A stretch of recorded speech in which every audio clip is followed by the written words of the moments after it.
Welcome to this deep dive. Today, we're cutting straight through the noise of the Q2 2025 earnings call for this company.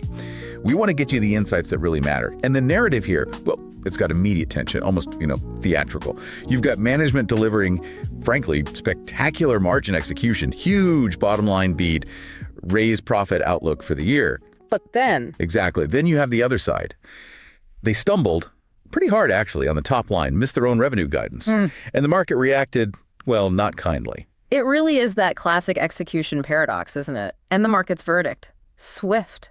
Brutal, even. Stock dropped 17.1% the day after the call. Wow. Yeah. So our mission today isn't just, reading numbers off a page. It's figuring out why. Why did the market decide that growth risk mattered so much more than the profitability they actually delivered? Is this revenue miss just a temporary snag, like a few weeks of friction? Or something deeper. Or is it, a sign of some deeper structural weakness that even great cost cutting can't fix long term? That's what we need to unpack. Okay, let's do that. Let's unpack the core financials for Q2 2025. Because this split, this dichotomy, it's clearly what confused people. Yeah. Starting top line, revenue, $186.9 million. Right. Which, is 24% year-over-year growth. Sounds good in isolation. Sounds great, yeah. Yeah. But critically, it missed consensus expectations and management's own guidance range. That was, $192 to $200 million? Exactly. So definite miss there. They just didn't bring in the sales they expected. And this is where it gets, as you said, really interesting. The profitability completely flipped the script. It really did. Non-GAAP operating income, NGOI, landed at $21 million. And the guide was only $14 to $18 million. Right. Blew past the high end. NGOI, that's management's clearest view of core operational efficiency, their leverage. Beating it by, 16%? That's a massive signal of execution discipline. And adjusted EBITDA backed that up too, right? $33.6 million confirmed the bottom line strength. Yep. Solid performance there. Wait, okay, hang on. So they missed revenue by about 4%, give or take? All right. But they still managed to hit GAAP diluted EPS perfectly in line with what the street expected, 0.11 cents. That's right. That tells me they must have slammed the brakes on spending incredibly hard. Or maybe their underlying economics, to transaction, are just fundamentally better than even they thought. It implies some serious cost control or efficiency, yeah. Which makes the market reaction even more stark. That's 17.1% drop. It screams panic. Pure panic. Investors were clearly signaling, we don't care how efficient you are right now, we're scared about future growth. The uncertainty trumped the execution. Okay, let's figure out where that revenue weakness actually came from, because looking at the segments, it's a very mixed bag. Definitely. You have to look at the strong performers first. Give credit where it's due. The insurance segment. Revenue absolutely surged, up 86% year over year, came in at $54.7 million. 86%. Wow. What drove that? Management pointed to higher carrier budgets, insurance companies spending more, and really strong momentum in auto insurance specifically. And emerging verticals also looked really promising. Grew 64% year over year to $44.9 million. So good growth engines there. And the loan segment, that was pretty stable, right? Yeah. 27% year over year. Solid performance, yeah. And a key piece there was the integration of that Nextdoor lending acquisition they did. Right, the mortgage and personal loan play. Exactly. That was strategic, moving them deeper into the funnel beyond just referrals, owning more of the transaction. And you can see that integration helping prop up the overall loan numbers this quarter. Okay, so insurance, emerging loans. Yeah. Those are pretty good. Those are the growth stories. But the contrast, well, this is where you see the structural fear creeping in. Two core segments got hit hard. Which ones? Credit cards. Revenue declined a staggering 25% year over year. 25%. Ouch. What happened there? Management was very clear. Persistent organic search headwinds, Google changes basically, and SMB, small business, that revenue also declined, down 4% year over year. Not a huge drop, but, still negative. Okay, that credit cards number jumps out. A 25% year over year decline in a major vertical, and pinning it on persistent search issues. That doesn't sound like a one-off glitch. That sounds structural. It absolutely suggests a shift in how users are finding financial info online, yeah. But Interestingly, for the overall revenue miss for the quarter, management pointed to something else, something they framed as much more temporary. What was that? A disruption, specifically in the insurance shopping funnel. It happened during a platform partner transition. Ah, okay. So like back-end systems changing, causing friction for users trying to buy insurance. Kind of like, yeah, trying to change the engine while the car's still moving down the highway, you know? There's Some it. slowdown, some friction is inevitable. But management was really keen to stress this transition fully wrapped up in mid-July. Mid-July. Okay, that timing is key for the outlook. Absolutely. It sets up their guidance for Q3 and beyond. So, okay, if the top line was sputtering a bit, how did they manage that incredible margin beat? Let's go behind the curtain, look at the efficiency levers. Right. It was, well, a mix of things. Some sustainable efficiency gains and some, let's say, favorable timing. Okay, what was sustainable? The NGOI beat, management said, was largely down to improved operational efficiency. And crucially, lower employee costs.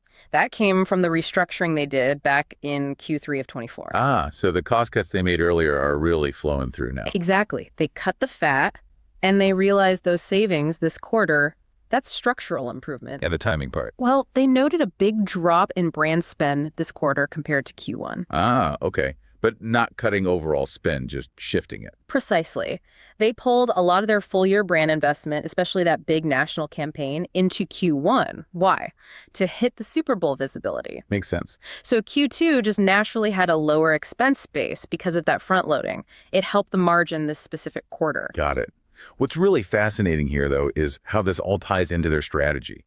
Management kept talking about the long-term push toward deeper vertical integration. Absolutely. Things like next-door lending, like the SMB loan sales concierge they're building, they don't just want to be a lead source anymore. They want to control more the actual transaction, the down-funnel economics. And build direct relationships with users, right? Registered users. Exactly, which becomes super important when you look at what they said about organic search. Yeah, they didn't pull any punches there. Admitted it remains pretty challenged. And they specifically called out the continued impact from AI overviews. Google's AI answers showing up right on the search page. Right.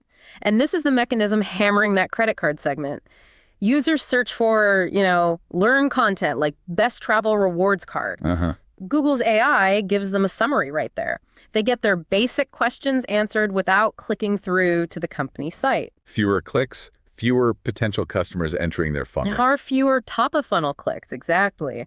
Fewer users to eventually monetize. That really does sound like a long-term headwind. No. Which explains why they're pushing so hard on mitigating it, right? Expanded the top of funnel differently through that vertical integration and getting users to register directly. It's a bet, essentially. A bet that owning the user relationship directly is ultimately more valuable, more defensible than constantly battling Google's algorithm changes. Yeah. And this brings up an even bigger question, maybe, about the future of search. LLMs, large language models. Like ChatGPT and others. Exactly. Now, it's a small channel currently, they admit that. But management mentioned third-party data suggesting they actually lead in market share for financial queries happening through LLMs right now. Interesting. But what's the key insight there? The key nugget was this. Users who do click through from an LLM, they have materially higher intent to transact.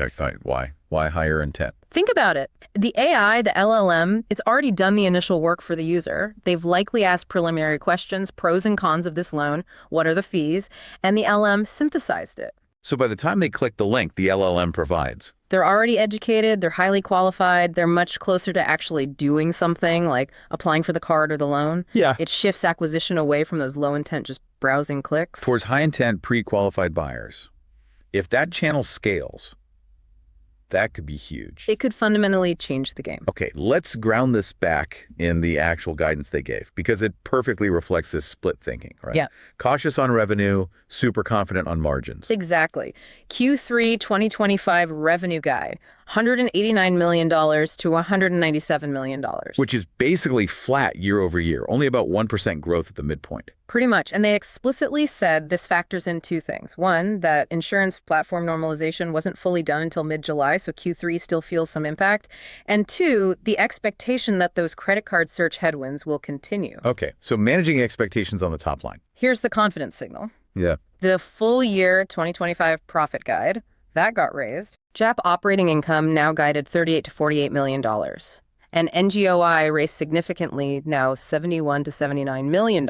Okay, the message couldn't be clearer there. Unmistakable. Management is saying, look, revenue is bumpy right now. Temporary platform stuff, ongoing search evolution, but our execution on costs, on unit economics, that's creating serious, durable leverage. So putting it all together for you, the listener, trying to make sense of this in the market, that immediate 17.1% stock drop, it confirms investors are laser-focused on the risk to top-line growth. Overwhelmingly so. That Q3 guide uncertainty, the persistent search weakness in cards, that's outweighing the proven efficiency gains, at least for now. And if you look at the bigger picture, the context. Well, the broader U.S. financial sector, using the XLF as a proxy, it's actually been pretty resilient, up maybe 20% over the last year. Right. So this stock's sharp drop isn't really about the macro environment. It's clearly about company-specific risk.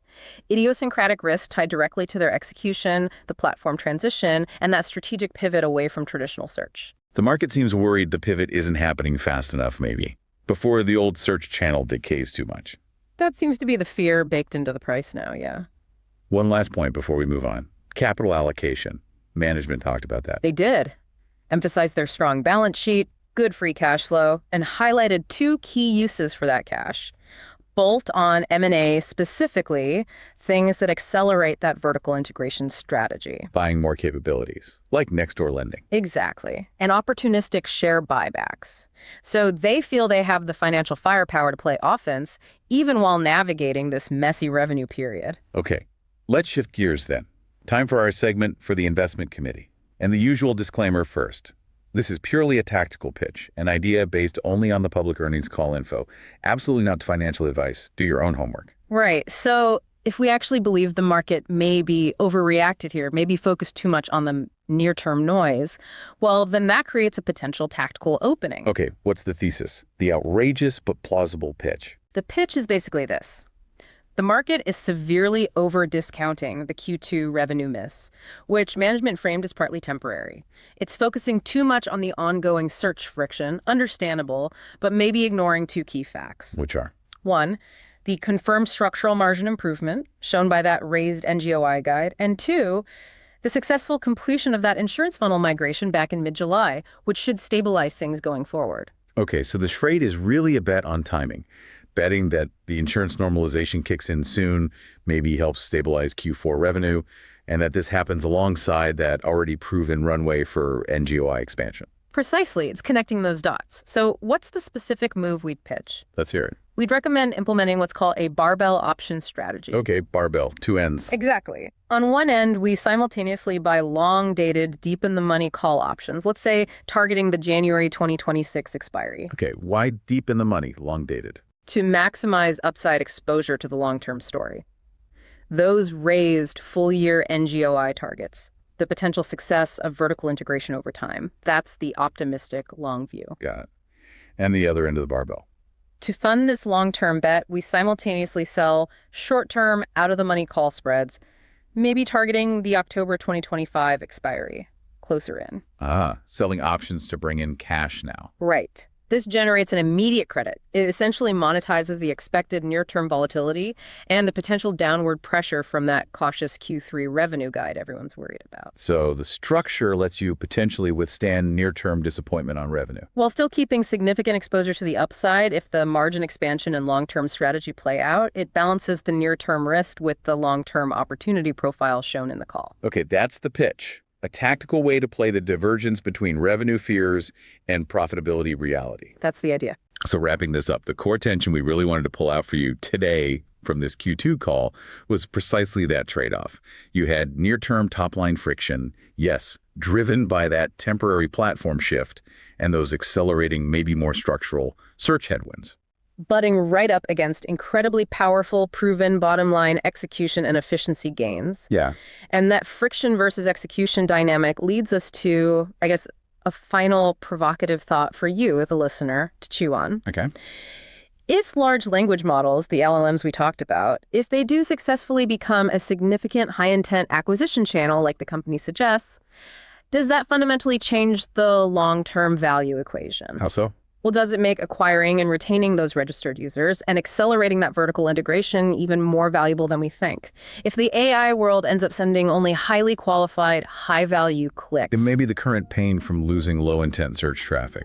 maybe it's less of a permanent decline and more of a temporary structural pivot, a necessary modernization step to capture higher-value users in the future, even if it hurts growth metrics right now. Interesting. Is the current headwind actually masking a strategic shift towards a potentially better future model? Something to think about. Is it an impediment or a pivot? Definitely something to mull over as you continue your own research. Thanks for joining us for this deep dive.